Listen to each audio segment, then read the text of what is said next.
ang mga kwento ng pag-ibig, kwento ng buhay at kwento ng pag-asa dito sa Barangay Love Stories. Love Stories.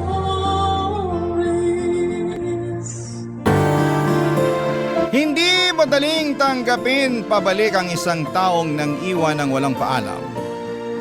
Yung taong akala mo ay mapagkakatiwalaan mong palaging nandyan, pero sa huli ay mawawala rin naman. Ikaw, kabarangay, sino ba ang taong nang iwan sa'yo na sobra mong pinagkatiwalaan? Dear Papa Dudut, ako nga pala si Manilyn, 18 years old sa kasalukuyan, at gusto ko lang i-share sa inyo ang naging buhay naming pamilya noong namatay ang aking nanay noong 13 years old pa lamang ako.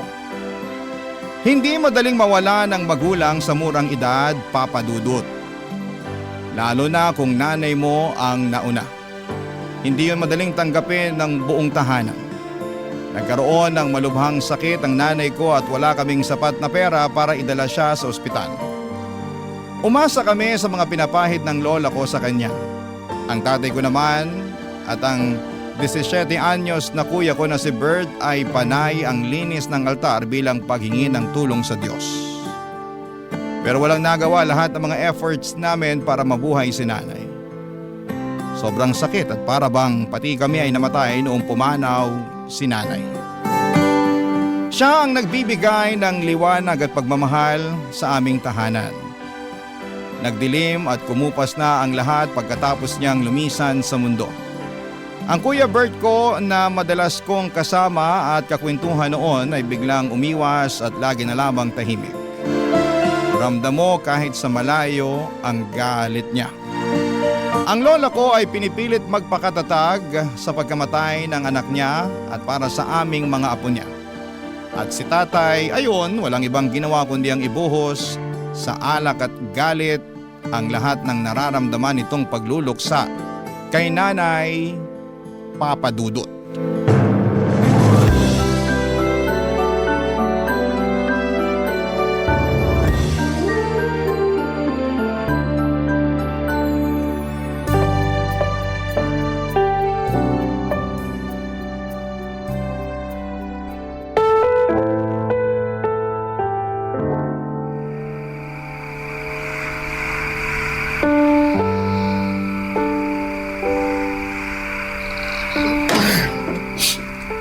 Nay!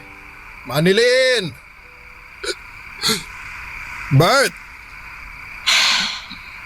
Andyan ang tatay mo. Oo.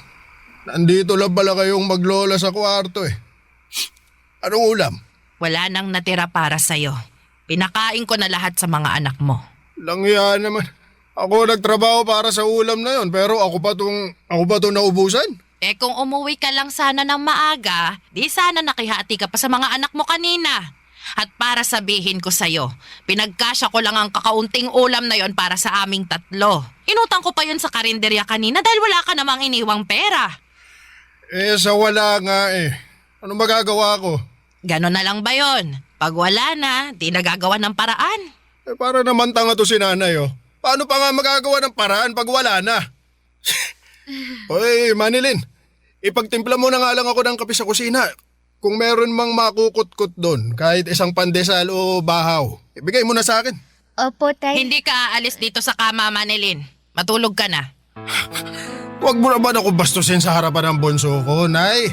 Eh para namang hindi ako ang haligi ng tahanan dyan sa pinapakita ninyo. Ikaw ang nagpapakita na hindi ka haligi ng tahanan na ito. Ano bang nangyayari sa'yo? Mula nung namatay ang asawa mo, wala ka ng ibang ginawa kundi lumaya sa bahay na ito. Lagi kang nasa inuman. Kailangan ka pa naming sunduin ni Bert pag nalalango ka na sa alak. Hindi ka ba nahihiya na ganyan ang inaasal mo sa harapan ng mga anak mo? Bakit? Gusto ko ba maging ganito? Gusto ko ba mawala ng asawa? Gusto ko ba mawala ng pag-asa sa buhay? Hindi ka dapat mawala ng pag-asa. May mga anak kang umaasa sa'yo. Oh, paano na sila nito? Paano sila makakakain? Paano makakapasok sa eskwela kung walang baon? Kahit pamasahe man lang. Kahit piso, wala kang iniiwan para sa kanila. Babawiin na lang ako sa susunod. Nako, Ganyan din ang sinabi mo nung isang linggo. Anak, umaandar ang orasan. Hindi yun hihinto dahil sa kahihintay sa'yo na makabawi sa mga anak mo.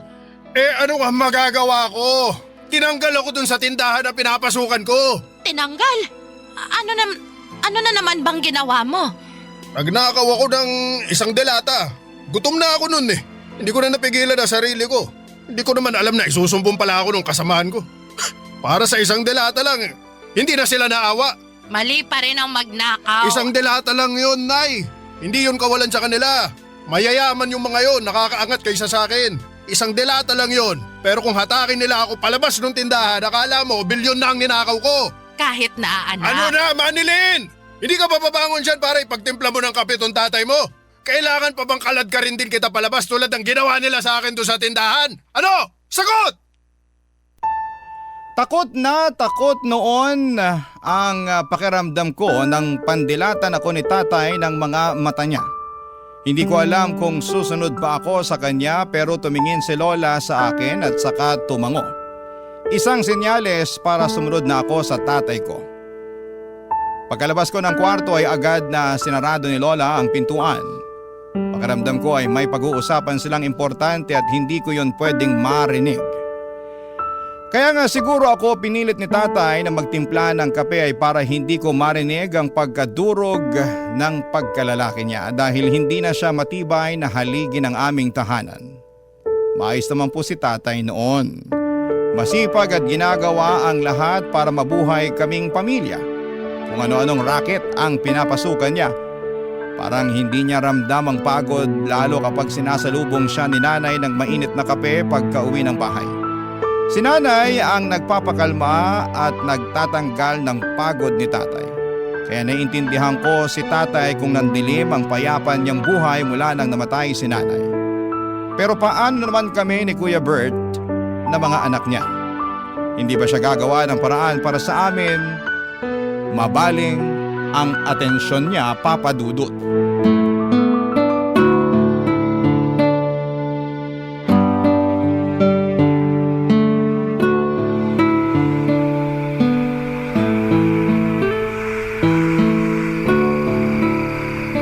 Lola, Manilin, apo. Ano yon? hindi pa ba uuwi si tatay? Aha? Uuwi yun. Binilang ko po kasi sa kalendaryo. Mag-iisang buwan na po siyang hindi umuwi eh. Hayaan mo, apo. Mamaya, pagka-uwi ng Kuya Bert mo, hahanapin namin ang tatay niyo. Baka nasa inuman lang ulit yun. Lola, Ano yon, apo? sabi po ng kapitbahay natin, hindi na raw po babalik si tatay. Iniwan na raw po niya tayo. Mga tsismosa talaga sila. Huwag kang lalapit ulit sa mga iyon, ha? Walang maitutulong ang mga iyon sa atin. Gusto lang nilang makitang nasisira ang buhay ng iba. Baka totoo naman po kasi ang sinasabi nila. Kasi kung gustong umuwi ni tatay, dapat dati pa. Tsaka konti na lang po yung naiwang damit niya sa cabinet eh. Yung iniwan pa niya, yung mga hindi na niya sinusuot. Babalik yon, apo. May tiwala ako. Kung sakaling hindi na po siya babalik, paano po tayo? Makakayanan natin ito. May awa ang Diyos. Pwede po kayang bumali sa awa ng Diyos. Gutom na po kasi ako, Lola eh. Baka pwedeng ngayon na maawa ang Diyos. Tapos na kasi ang tanghali eh. Pero kahit almusal, hindi pa ako nakakakain. Nag-iisip pa ang lola mo kung saan tayo kukuha ng pambili ng pagkain, ha? Kahit ako, gutom na rin. Lola, Apo, nakautang ka ba sa ninang Joy mo? i-advance na lang daw niya ang regalo sa akin sa Pasko. Inabutan ka na niya ng aginaldo? Inabutan niya ako ng 1 kilong bigas, 2 sardinas, tsaka 1 pabulok na kamatis at sibuyas. Merry Christmas daw. Ay, nako, ayos na yan. Kaysa sa wala. Igigisa ko lang yung sardinas, ha? Yung kalahating kilo ng bigas, gagawin kong lugaw sa susunod na araw. Yung kalahati, kanin natin ngayon. Dadamihan ko na lang yung tubig ng kanin para mas umalsa at magbukang marami. Pero Lola, ayaw niyo po ng basang kanin, di ba? Hindi na ngayon. Kailangan kong damihan ng tubig para may makain at mahigop kayong am. Di ba yun yung pinapainom sa mga batang walang pambili ng gatas? Ginagawa nyo naman kaming bata, Lola eh. Nakakawala ng matinding gutom ang am. Mabuti na yon kesa mabiting kayo sa pagkain. Kailangan nating magtipid ngayon lalo Iniwan na... na tayo ni tatay. Hindi tayo iniwan ni tatay. Babalik pa siya, sabi ni Lola. Baka nasa inuman lang daw siya. Sunduin nyo na mamaya, ah. Ano sinasabi mong babalik si tatay? Manilyn, iniwan niya na tayo. Hindi totoo yan. Di ba, Lola? Ikaw ang nagsabi na babalik pa si tatay. Sabihin nyo na ang totoo, Lola. Huwag nyo nang paasahin to si Manilyn. Oo na. Hindi na babalik ang tatay nyo dahil iniwan niya na tayo. Nahuli ko siya nung araw na tumakas siya habang tulog kayong dalawa. Hindi ko na siya hinabol kasi alam kong ayaw niya na rin dito. Kaya mula ngayon, wala nang kahit anong usapan tungkol sa tatay nyo para makalimutan na natin siya. Isipin nyo na lang nakasama na siya ng nanay nyo sa kabilang buhay para hindi na kayo umasa pa na makakabalik pa siya. Naiintindihan nyo ba? Kahit galit si Lola noon ay nakita ko pa rin sa mga mata niya ang lungkot sa pagkumpirma sa amin na iniwan na kami ni tatay. Para sa 13 anyos na batang katulad ko ay hindi yon madaling tanggapin at iproseso. Kakamatay lang ng nanay ko tapos ay tinakasan naman kami ni tatay dahil hindi niya makayanan ang kalungkutan. Parang hindi tama. Pero wala namang kaming magawa dahil sa pag-iwan ni tatay sa amin ay mas lalong lumungkot at humirap ang buhay namin. Mas lalong naging rebelde si Kuya Bert, pahirapan na siyang makausap na kahit si Lola ay sinukuan ng lapitan pa siya. Wala na rin kaming naging balita sa kanya maliban sa isang kumakalat na chismis na nagpunta na raw si tatay sa Maynila. Iniwan na niya kaming mga anak niya sa probinsya. Pagkatapos noon ay inisip na lang namin na patay na rin si tatay. Tuwing nagsisimba kami at nagtitirik ng kandila para sa kaluluwa ni nanay, ay dinadamay na rin namin si tatay.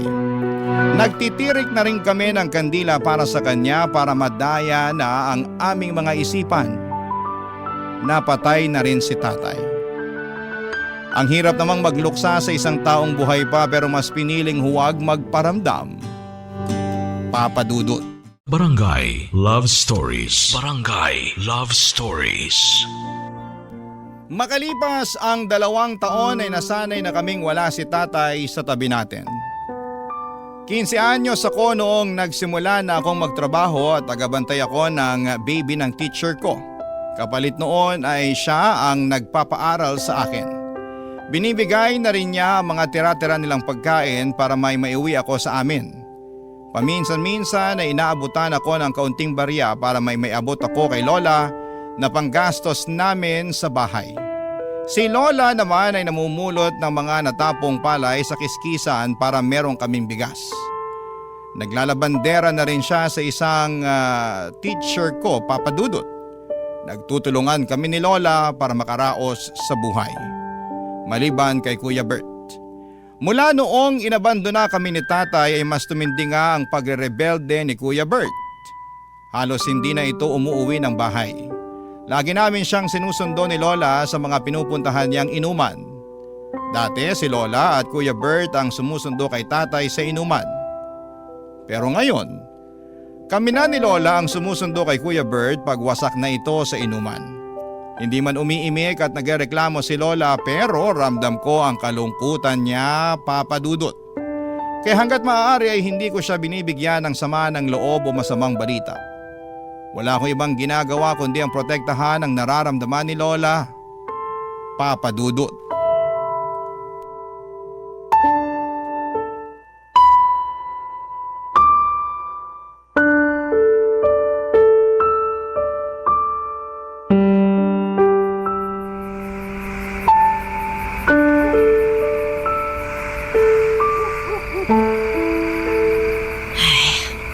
Buong araw ako sa kiskisa ng palay, pero wala pang isang saloptong napulot ko.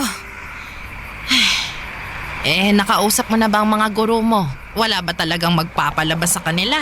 Kahit mga kurtina lang. Wala raw po eh. Kailangan daw nilang magtipid muna ngayon kasi madedelay din daw po yung pasahod sa kanila. Pag tinamaan ka nga naman ng malas, ay, problema nila sa sahod, pati tayong umaasa sa kanila, madadamay. Lola, Ano yon? sa susunod daw po na pasukan, hindi na raw muna ako pag-aaralin ng teacher ko. Kasi kapos din daw sila sa budget eh. Tsaka sabi nila, hindi na rin daw kailangan ng mag-aalaga sa anak niya. Sabay-sabay na talaga ang mga problema. Pasensya na po, Lola. Bakit ka naman humihingi ng pasensya, Apo? Hindi mo naman kasalanan tong nangyayari sa atin ngayon eh. Pasensya na po kasi wala akong maitutulong para gumaan ang buhay natin. Pambihira kang bata ka. Wala kang ang dapat gawin eh.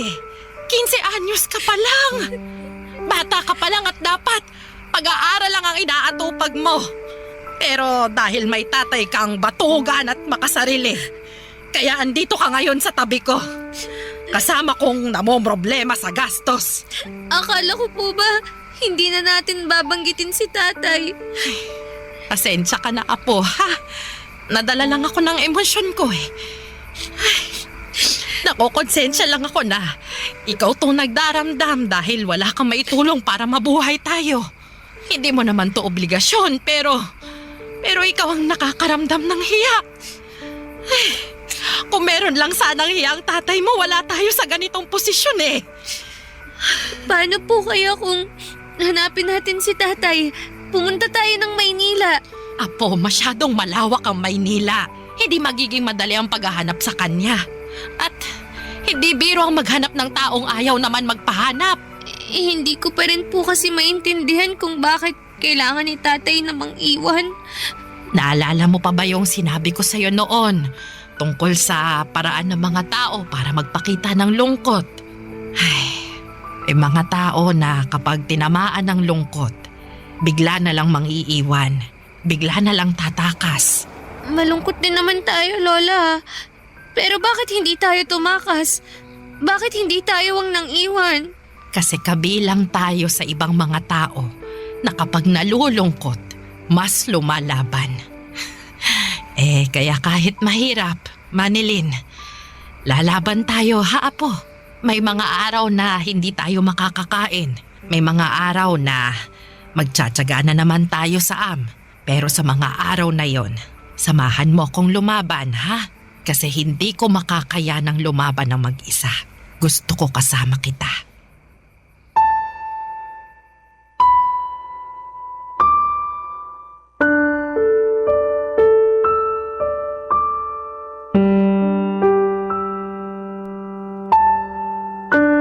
Habang naglalakad ay may nadaanang kaming simbahan, Papa Dudut. Simbahan po yun na iba ang relihiyon. Pero pumasok kami para magdasal. Walang ibang laman ang dasal namin kundi bigyan kami ng Diyos ng kaunting pagkain para makatulog kami nang hindi kumakalam ang sikmura namin. Pagkalabas namin ng simbahan, may lumapit sa amin ang mga miyembro ng simbahan. Inabutan kami ng mga siopaw at juice. Extra daw nila yon mula sa outreach program na dinaluhan nila. Napangiti na lamang kami ni Lola, parang sinagot kaagad ng Diyos ang dasal namin sa pamamagitan ng ibang tao. Iba talaga kung gumalaw ang Diyos. May natira pang isang siopaw at balak naming ibigay yon kay Kuya Bert. Alam naming nasa inuman siya kaya hinahanap namin siya at pinuntahan namin. Mabilis lang namin siyang natuntun. Nasa gilid siya ng riles at mukhang nasa kalagitnaan ng pagkalasing. Nakatayo pa naman at nakilala kami kaagad at pagkalapit namin ni Lola sa kanya ay nakiusap si Lola na sumabay na siyang umuwi sa amin dahil delikado na ang riles ng mga oras na yon. Inedyokan naman si Kuya Bert na mga kainuman niya na umuwi na kasama kami. Kinantsawan pa nga siya na parang paslit na sinusundo. Dumilim ang itsura ni Kuya Bert para itong nainsulto. Pagka-uwi ng bahay, doon niya ibinuhos ang pagkapahiya niya sa mga kainuman niya, Papa Dudut.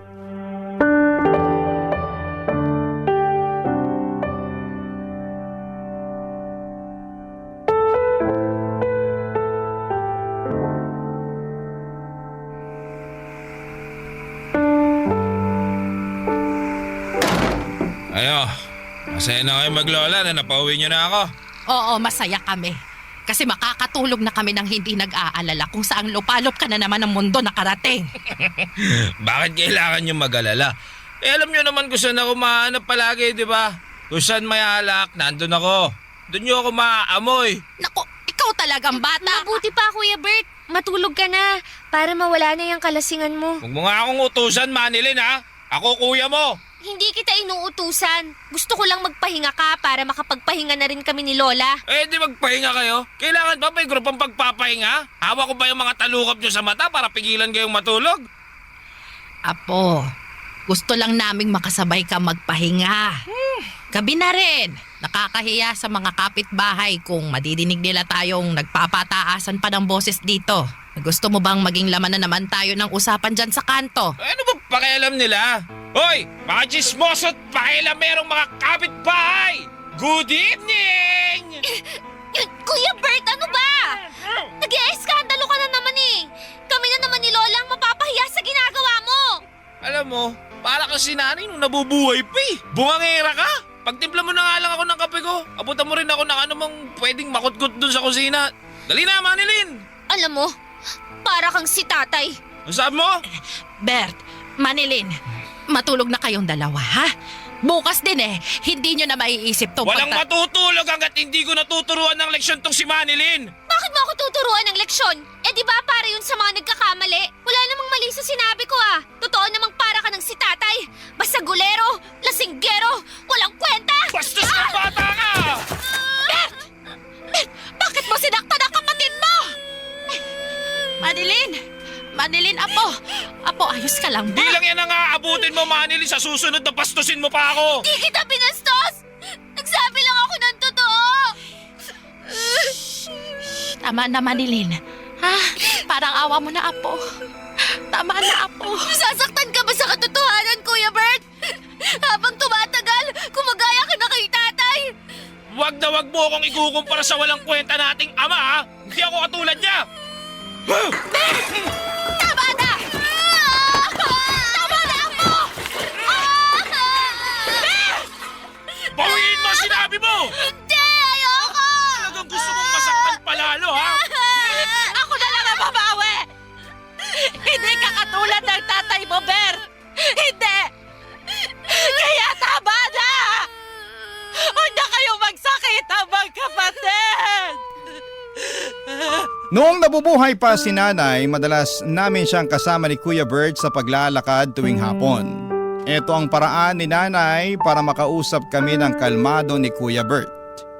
Para may malaman siya tungkol sa mga pinagkakaabalahan at nararamdaman namin. Napakasaya noong buhay pa si nanay, Papa Dudut. Hindi kami nagtatrabaho ni Kuya Bert at ini-enjoy lang namin ang pagkabata.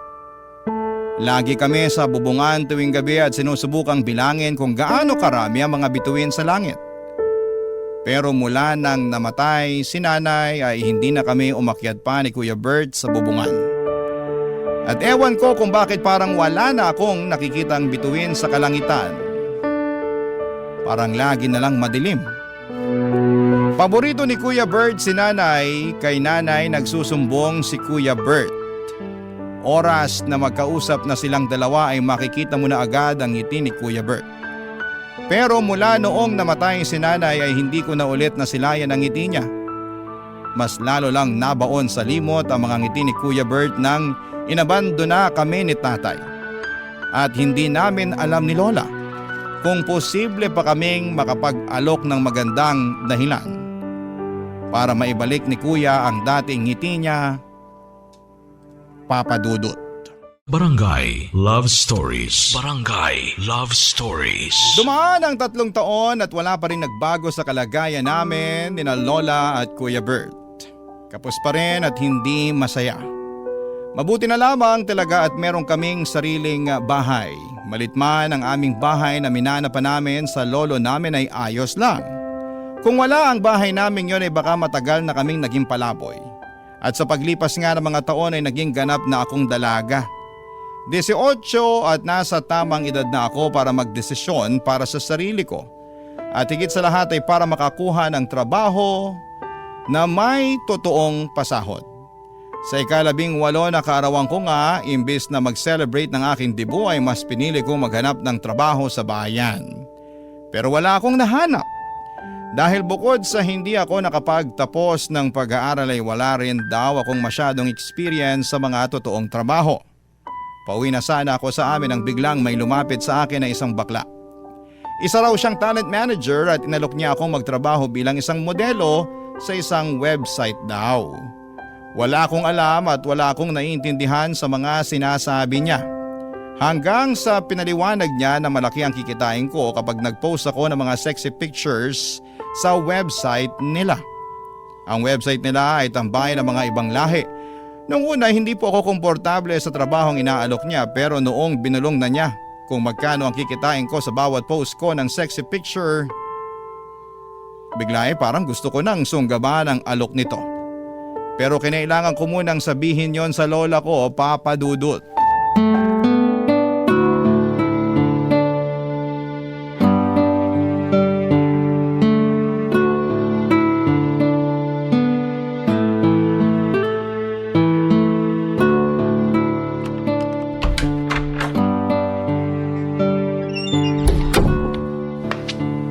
Lola, nakauwi na po ako. Manilin! Akala ko gagabihin ka pa ng uwi. Nasuyod ko na po yung buong bayan. Nahirapan po akong maghanap ng trabaho. Hayaan mo, Apo. Sa susunod, meron na magtitiwala sa'yo na aluking ka ng trabaho. Ay, gutom ka na ba? Kasi may inabot sa aking pansit bihon yung mga taga-barangay hall. Natira daw nila mula sa birthday nung sekretarya ni Kapitan. Halika na, samahan mo akong kumain habang mainit pa yung pansit. Pero Lola, ang totoo po niyan meron pong nag-alok sa akin ng trabaho. Aha! Bakit hindi mo sinabi agad? Ayun naman pala! Saan ba yan, ha? Anong trabaho? Anong gagawin mo? Magkanong sahod? Malaki po ang pasahod. Doon ako sigurado. Salamat po, Diyos ko! Nagbuga rin lahat ng ipinagdasal natin. Makakaraos na tayo sa buhay, Apo! Sana nga po. Sana ito na po ang solusyon. Yan na talaga ang solusyon. Nako, makakatikim na ako ng kapeng barako. Hindi na ako magtsatsaga sa maligamgam na Ay, magkwento ka nga, Apo. Ano bang trabaho yan? Modeling po, Lola. Modeling? Yung magpapapicture po ako tapos ipopost sa internet. Yung parang artista ba? Ay, naku, mukhang sisikat ka riyan, Apo. Kailangan lagi kang maghilamos, ha, para hindi ka magka-pimple. Tapos, dalasan mong pagligo para hindi ka magkaroon ng libag. Ano bang klaseng mga litrato raw bang kukuhanan sa'yo? Lola, bale, sexy po. Sexy na pictures. Sexy na picture! Opo, tapos ipopost daw po sa internet. Pag nakita yun ng mga ibang lahi, pwede nilang bilhin yun. May komisyon ako sa bawat sexy picture na yun, Lola. Sabi ng baklang manager sa akin kanina, marami na raw siyang alaga na nakapagpatayo ng bahay dahil naging model sila. Gusto ko rin nun, Lola. Mapapalaki na natin tong bahay. Mapapalitan na natin yung mga butas na bubong. Makakabili na tayo ng bagong ref. Tsaka pupunuin ko yun lagi ng pagkain. At yung kape nyo, di ba? Matagal yun ang gustong makatikim ng kapeng barako. Makakabili na tayo nun kahit walang okasyon. Ganun kalaki ang kikitain ko sa pagmamodel, Lola. Apo, hindi ko yata gusto ang pagmamodel-model na yan, Parang mali, Maglalagay ka ng mga sexy na litrato sa computer? Sa internet po. Sa internet at pagpepiestahan nyo ng mga ibang lahi. Hindi naman pagpipiestahan, Lola. Hindi naman ako parang handa sa piyesta na matitikman nilang lahat. Alam mo na kung anong ibig kong sabihin, Apo. Di ba, Lola? Ang tagal na nating pinagdarasal na umasenso.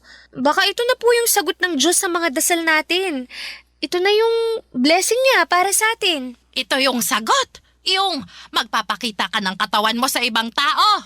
Ay, kailan pa ginawang blessing yun ng Diyos, ha? Lola, kailangan ko tong tanggapin. Kasi kung hindi, anong kakainin natin bukas? Kaya niyo pa bang humarap sa mga tindahan dito sa barangay natin para mangutang? Kaya niyo pa bang tiisin yung masasakit nilang salita at irap habang inaabutan kayo ng mumurahing sardinas? Kasi ako, Lola, ayoko na. Para maiba naman ang kapalaran natin. Maiba ang kapalaran. Gusto mo nang makasalan ng kapalaran. Yun ba, Manilin? Ako ayoko. Hindi ko hahayaan na gamitin mo ang katawan mo para mabuhay tayo. Hindi bali nang may butas ang bubungan natin. Hindi bali nang hindi ako makatikim ng kapeng barako o makaranas ng ref na puno. Kahit pa mas lumabo ang mga mata ko kakapulot ng mga butil ng palay sa kiskisan. Ayos lang. Basta wag mo lang ihain ang katawan mo sa ibang tao. Yun na nga ang kinakatakutan ko, Papa Dudut. Ang pagtanggi ni Lola sa plano ko. Wala rin naman akong nagawa at sinunod ko pa rin ang gusto niya. Masyado nang maraming pinagdaanan si Lola sa buhay. Ayoko na yung dagdagan pa, kaya naman binako na rin ang number ng baklang manager na nakausap ko. Para hindi na ako matukso na lapitan siya para ibenta ang mga picture ng hubad na katawan ko. Habang tumatagal ay naiintindihan ko na si Lola mahirap ang buhay, oo, pero hindi magandang solusyon ang iladlad ko ang hubad kong katawan sa ibang tao para pagnasaan. Kaya naman bumalik na lamang ako sa mas alam kong trabaho. Ang maging kasambahay. Maswerte na lang at natanggap akong kasambahay sa isang konsihal namin. Ayos na ang pasahod, stay in ako at 2 araw lang ang day off ko sa loob ng 1 buwan. At ginagamit ko ang day off na yon para umuwi kay Lola at iabot ang naipong kong sahod. Halos lahat ng sahod ko ay inaabot ko kay Lola dahil wala naman akong ginagastos sa trabaho ko. Libre naman po ang lahat, Papa Dudut. Kaya natutuwa si Lola kasi nagkakaroon na ng laman ang ref namin kahit na hindi yon masyadong napupuno tulad ng pangarap namin. Hindi na rin niya sinosobrahan ang tubig ng sinaing para magkaroon ng Kahit papaano ay umaayos na ang buhay namin. Hanggang isang araw sa pag-uwi ko sa bahay ay ginulat ako ng mga nabalitaan ko.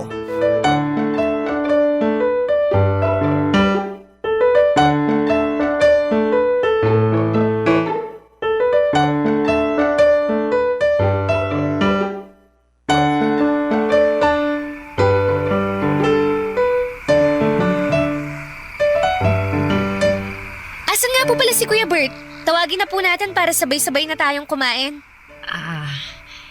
Manilin, Apo, Bakit po, Lola? mag-iisang buwan na kasing hindi umuwi ang Kuya Bert mo. Ano? Baka nasa inuman lang ulit yun. Alam niyo namang kailangang laging sunduin yun para makauwi eh. Ay nako, tara po at sunduin na natin siya para makakain na po tayo. Puntahan ko ng lahat ng tinatambayan niya tuwing nakikipag-inuman siya. Wala siya roon, kahit sa Riles, wala. Sa pulisya na tayo lumapit. Magpatulong tayo para mahanap si Kuya Bert. Naku naman, Lola. Bakit kasi ngayon nyo lang to sinabi sa akin? Binilhan ko nga kayo ng cellphone para balitaan nyo ako sa mga nangyayari dito sa bahay habang wala ako eh. Ayaw lang kitang mag-alala sa paglalayas ng Kuya Bert mo. Paglalayas? Ibig nyong sabihin, alam nyong naglayas si Kuya Bert? Oo, Apo. Bakit daw? Nag-away ba kayo ulit? Anong nangyari? Kasi, Apo, may bumalik dito. Bumalik? Ay, nandito na ako. Umutang ako ng pakbet para makakain naman tayo ng gulay. Bayaran nyo na lang kapag nagpadala ulit si Manilin. Tay, anong ginagawa mo rito? Manilin, anak. Mabutit na uwi ka na. Lola, anong nangyayari? Bakit nandito si tatay? Nay, hindi nyo ba nasabi kay Manilin na bumalik na ako? Manilin. Lola, bakit niyo pinabalik si tatay? Kasi naaawa naman ako sa tatay mo at sa bagong pamilya niya. May pamilya ka na, tay? Oo, Manilin. May nakilala ako sa Maynila nung lumayas ako rito. May isa na kaming anak. May kapatid ka na ulit. At dito sila tumitira ngayon, Manilyn. Habang naghahanap pa ng trabaho ang bagong asawa ng tatay mo. Nalaman ko na maayos daw ang pasahod sa'yo bilang kasambahay, ha? Kaya nagpapasalamat ako kasi nakakatulong ang sahod mo para maambunan kami ng pamilya ko. Salamat, Manilyn, ha? Salamat at hindi ka gumaya dun sa kuya mong si Bert. Mayabang, walang utang na loob ang kuya mong yun. Alam mo bang ang sasakit ng mga sinabi niya sa akin nung pinatuloy ako rito ng lola nyo? Ayun, nung walang kumampi sa kanya, lumayas bigla. Mabuti na rin yun para mabawasan naman ang pinapalamon mo rito sa bahay. Balita ko lumaking basagulero yung Bert na yun. Mabuti na lang meron pa akong anak na katulad mo. Matino at saka responsable. Kaya, Manilyn anak, huwag ka sanang magbabago ha. Maging mapagbigay ka pa rin sana lalo sa akin at tatay mo. Wala na akong ibang makakapitan kundi ikaw lang. Masyado na akong matanda para maghanap ng trabaho.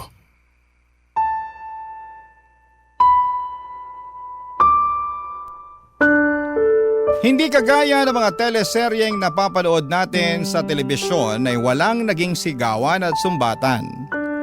Walang sakitan, tahimik kong pinakinggan ang mga nakakasukang linya ni tatay. Ang kapal ng mukha niya, yun lang ang pumapasok sa isipan ko noon. Ang kapal ng mukha niya para bumalik nung alam niyang may mapapakinabangan na siya sa akin.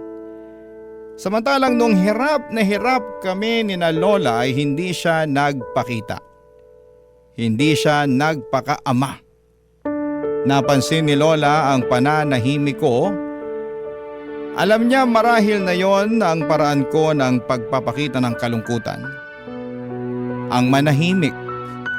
Alam din niyang hindi ako komportable sa pagtanggap niya ulit kay tatay at sa bagong pamilya nito sa bahay namin.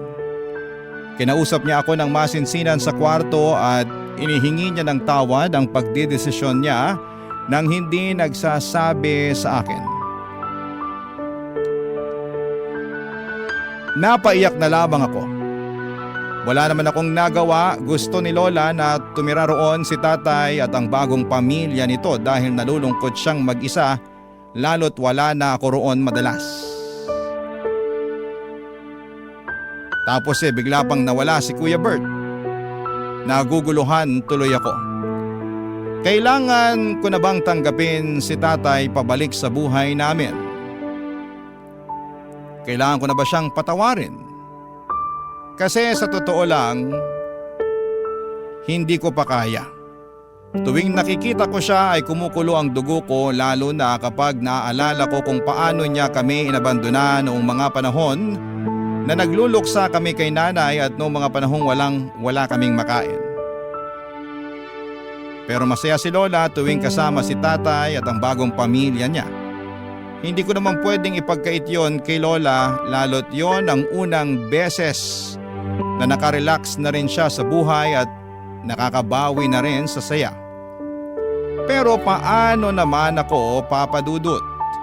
Malungkot pa rin ako at masama ang loob sa ginawa ni tatay sa amin. Ano po ang gagawin ko, Papa Dudut?